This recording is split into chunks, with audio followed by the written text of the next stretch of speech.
Otraka androany communauté vao mankalaza ny fetinao hitanao ihany moa zany tsika hoe paritaka tany faritra rehetrarehetra tany dia zao vao tafavorona dia tsy eto rasera teo amin'ny ora dia androany no hanamarianay izay fetinao izay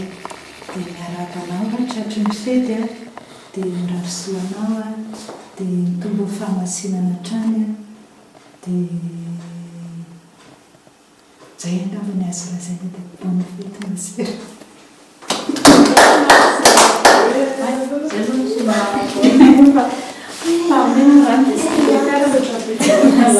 Bonne fête ianao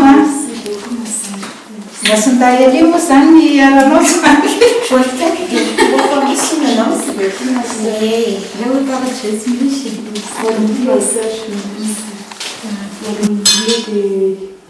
adidiny tanana ny mandray adidiny tongotra kosa ny mamindry adidiny maso no mijery adidiny vava no miteny fa ny tenako dia mijoro izay hoe mitondra teny fofoy amin'ny alana ny tenako ihany satria tsisy hoe solotena izany fa izao ihany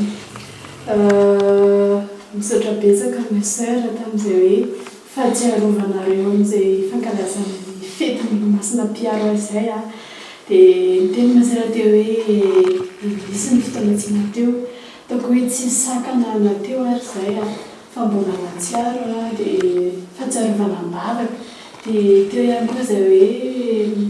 tsy vitany hoe fahatsiarovanam-bavaka ihany fa nomariky anareo amin'izao fomba miavaka izao miaraka amin'ny andavanandro dia misaotra betsaka tamin'ny fikarakarana tamin'ny fikenokenonana maro isan-karazana ny fanamariana izay hoe fetiko izay dia ny anarana moa zany mitondra izay anarana hoe izay fa ataoko hoe ny fiarovany dia atsika tsirairay avy samy hoe eo ambany fiarovana izay dia misaotra betsaka mes sœurs dia mbatsika mirakavy tsirairay avy ny fahasoavana izay mety masindahy izay misaotra betsaka anao ihany koa mopera tamin'ny fifamizarana fahasoavana maro tsy tambisaina araka ny voalaza tao amin'ny chapelle dia mirarosoanao dia mirarosoantsika ihany koa azoto fiarana misaotra betsaka amin'ity velopity dia misy ratra tanaty moa dia kakikokely mba iaratsika mininy hoe chère sœur Elie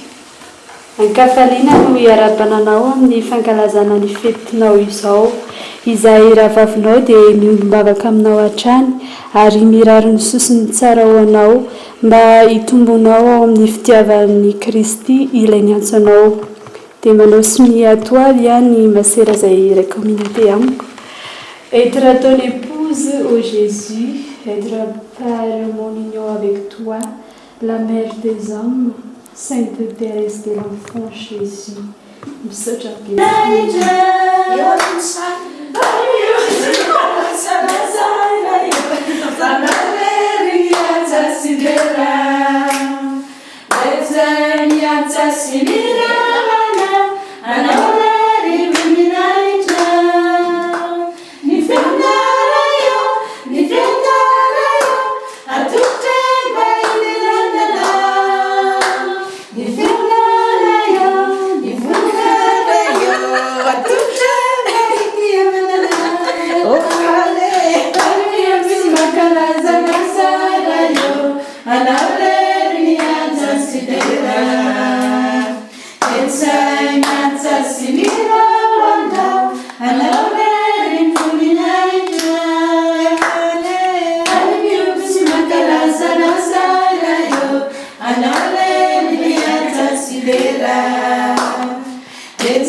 It's